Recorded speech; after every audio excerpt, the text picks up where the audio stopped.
Okey, assalamualaikum semua. Okey, resep kita hari ni adalah kek coklat moist, kek kokos ya. Okey, ini bahan-bahannya ya. Kita ada serbuk koko, tepung kek naik sendiri, telur, gula, susu cair, susu pekat, vanila dan sedikit garam. Cara dia senang je. Kita masukkan semua bahan-bahan basah kita nak blender.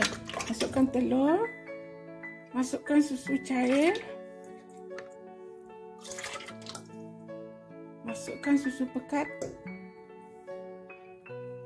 masukkan gula, masukkan garam dan masukkan vanila.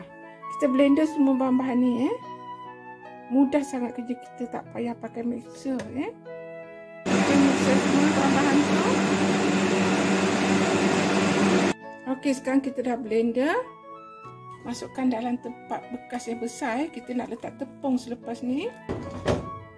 Okey, kemudian kita masukkan koko, serbuk koko dan juga kita punya tepung kek naik sendiri. Okey, sekarang ayak bersama ya.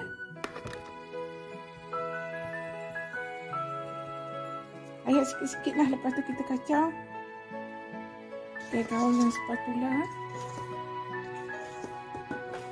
Kemudian masuk lagi tepung, ayak lagi, gaul serata. Okey, kemudian masuklah adunan kita ke dalam loyang kita 9 inci kali 4 inci. Okey, sekarang kek coklat kita ready untuk masuk kukus. Kita letak dengan aluminium foil ke atas macam ni. Kemudian kita kukus lebih kurang selama 45 minit ke 50 ataupun tengoklah, kadang-kadang 1 jam Okey. Okey, coklat kita dah masak, tinggi menggunung jadinya, nampak tak?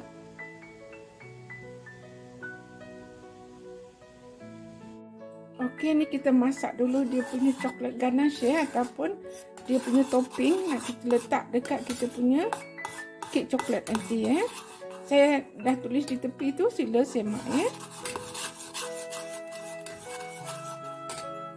Okey, kemudian kita bolehlah curahkan coklat ganache kita di atas kek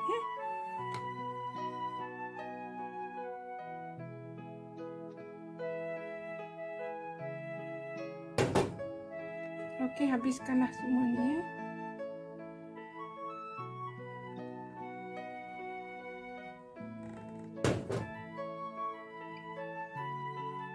Okey, so oleh kerana saya nak simpan kek ni untuk hari raya, jadi saya tak potong So terima kasih kerana menonton. Selamat mencuba Jangan lupa like, comment, subscribe dan share.